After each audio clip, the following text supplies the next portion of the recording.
Много е модерно жените да се подлагат на строги диети, но ето какво наистина причиняват на тялото ти. Строга диета означава да си системно в тежък калориен дефицит с редовен глад, хормонална каша и напълно изключване на определени храни. След първите 2 седмици ще свалиш и първите си килограми, но те са основно от загуба на вода и мускулна маса. Гладът и апетитът постепенно ще се засилват и контролът ще става все по-труден.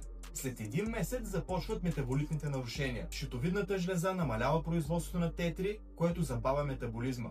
Цикълът става нередовен, а умората и промените в настроението зачестяват. След 3 месеца строг режим вече кортизолът е постоянно завишен, което води до повече възпаление, загуба на мускулна маса и понижаване на костната плътност. Много жени започват да изпитват косопат, суха кожа, безсъние и понижено либидо.